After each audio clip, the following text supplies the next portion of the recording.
Fun Bells.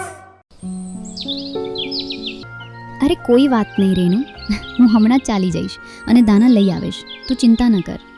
એ બિચારીને ભૂખ લાગી હતી ને, તો હું કેવી રીતે ના પાડતી. અરે ભોલું, જરા જો તો આ રાધાને. ફરીથી લોકોના વખાણ સાંભળવા લાગી ગઈ. મને તો આનાથી બહુ ચીડ ચડે છે.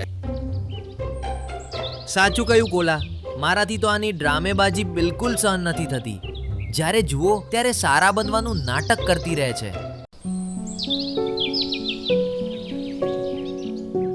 અરે રાધાબેન, આજે હું બહુ બીમાર છું અને મારા માટે દાણા પણ નથી લાવી શકી. શું તું મારી થોડી મદદ કરીશ? હા હા બેન, કેમ નહીં.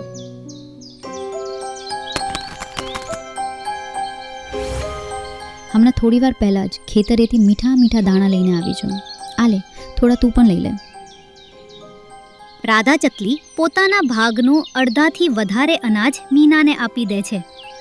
આ જોઈને તેની બહેનપણી રેણુ ચકલી કહે છે, આ શું રાધા, આટલું બધું અનાજ તે મીનાને આપી દીધું? અરે તું પણ તો બીમાર રહે છે અને આપણે શિયાળા માટે આ બધું ભેગું કરી રહ્યા છીએ. આમ જ બધાને વહેંચતી રહીશ તો તારે શિયાળામાં પણ ખાવાનું શોધવા જવું પડશે, એ પણ બીમારીની હાલતમાં. અરે કોઈ વાત નહીં રેણુ, હું હમણાં જ ચાલી જઈશ અને દાના લઈ આવીશ. તું ચિંતા ન કર. એ બિચારીને ભૂખ લાગી હતી ને, તો હું કેવી રીતે ના પાડતી.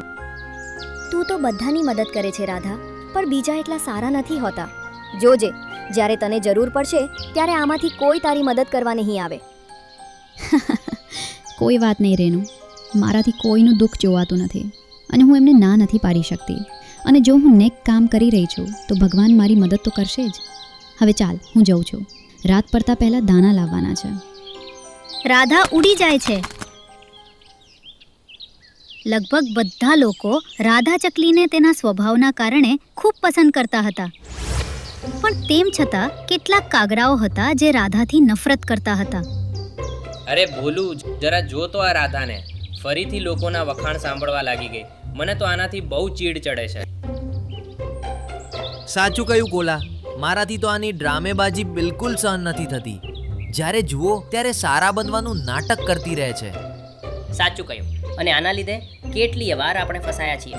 છેલ્લી વાર જ્યારે આપણે રેણુ ચકલીનું બચાવેલું ખાવાનું ખાઈ લીધું હતું, ત્યારે આણે જ બધાને આપણા વિશે બધું કહી દીધું હતું અને આપણે કેટલું સાંભળવું પડ્યું હતું. ચાલ કોલા, આજે આનાથી આપણી બેઇજ્જતીનો બદલો લઈએ. આમ પણ હું આની અચ્છાઈને હવે વધારે સહન નથી કરી શકતો. શું? હું તો તૈયાર છું, પણ આપણે આ કરીશું કેવી રીતે દોસ્ત? અરે બીજું શું, એક કામ કરીએ. એ અત્યારે ખાવાનું લેવા ગઈ છે અને એના માળામાં કોઈ નથી. બાકીની ચકલીઓ પણ પોતાના માળામાં નથી. આપણે એમના શિયાળા માટે બચાવેલા દાણાને આના માળામાં નાખી દઈએ. પછી બધાને લાગશે કે ચોરી થઈ ગઈ. અને ચોરી કોણે કરી? રાધા ચકલીએ. અને કોણે? વાહ, શું પ્લાન બનાવ્યો છે. અરે હવે આવશે ને મજા. બંને દુષ્ટ કાગડાઓ છુપાઈને જાય છે અને બીજાના માળાનું બધું અનાજ રાધાના માળામાં દામા છુપાવી દે છે. થોડી વાર પછી જ્યારે બધી ચકલીઓ પોતાના માળામાં પાછી આવે છે ત્યારે અરે આ શું, મારું બધું અનાજ ક્યાં જતું રહ્યું? અને મારું પણ. મેં તો ઘણા બધા દાણા ભેગા કરીને અહીં જ રાખ્યા હતા. ક્યાં જતા રહ્યા? અને મારું પણ બધું જમવાનું ગાયબ છે. આવું કેવી રીતે થઈ શકે? બધાના દાણા એકસાથે કેવી રીતે ગાયબ થઈ ગયા?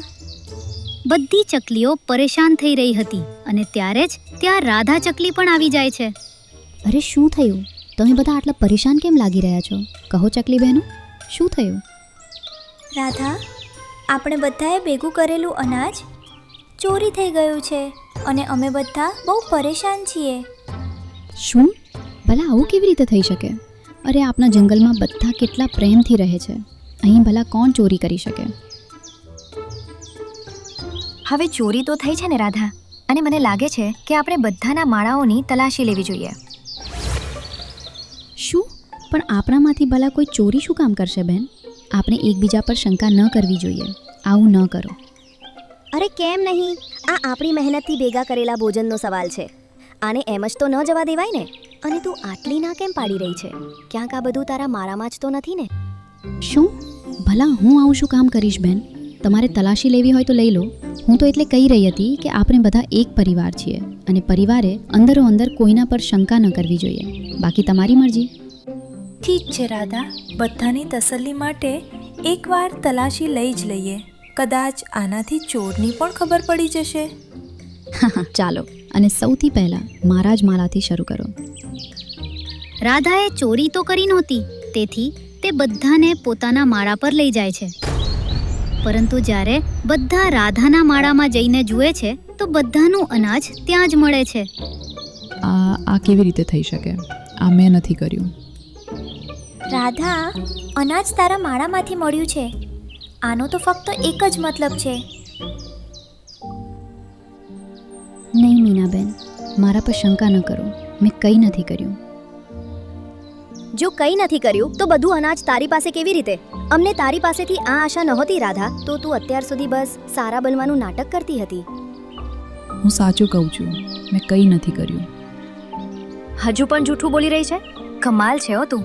રાધાને આ બધું સાંભળીને ખૂબ દુઃખ થાય છે અને તે દુઃખી થઈને કહે છે, ઠીક છે, કોઈને મારા પર વિશ્વાસ નથી તો એક કામ કરો, તમે બધા તમારું અનાજ તો પાછું લઈ જ લો, સાથે મારું બચાવેલું બધું અનાજ પણ લઈ લો. હું ખુશી ખુશીથી આ તમને આપી દઈશ. હવે પોતાની ભૂલ છુપાવવા માટે તું બીજું કરી પણ શું શકે છે? આટલું કહીને રાધા પોતાના માળામાં રાખેલું બધું અનાજ બાકીની ચકલીઓને આપી દે છે. બધી ચકલીઓ અનાજ લઈને ત્યાંથી ચાલી જાય છે. આ શું થઈ રહ્યું છે ભગવાન? મેં તો ચોરી કરી પણ નહોતી અને મારી સાથે આ બધું થઈ ગયું. ખેર, હવે મારે ફરીથી અનાજનો ઇંતજામ કરવો પડશે, એ પણ જલ્દી. નહીં તો શિયાળો આવી ગયો તો મોટી મુસીબત થશે. થોડે દૂર એક નાનું ખેતર છે, ત્યાં જ જઉં છું. થોડું દૂર છે પણ ત્યાં સારું અનાજ મળશે. આ વિચારીને રાધા ઉડી જાય છે અને દૂર આવેલા પેલા નાના ખેતરમાં પહોંચી જાય છે.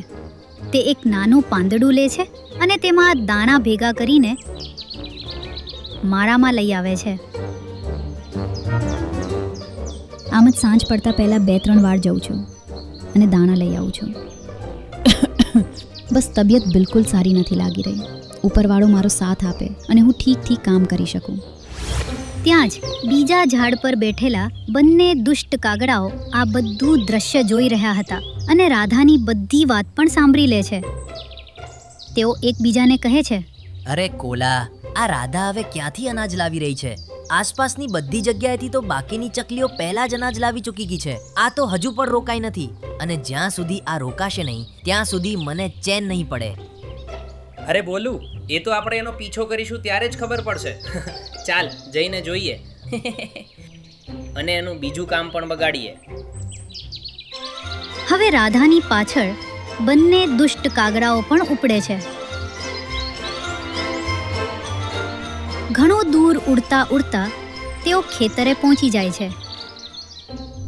અરે બોલું, જો તો આપણને તો આ નાના ખેતર વિશે ખબર જ નહોતી. હા કોલા, સાચું કહ્યું. તો આ રાધા છુપાઈને અહીંથી અનાજ ભેગું કરવા આવી રહી હતી. આ તો હાર માનવા તૈયાર જ નથી.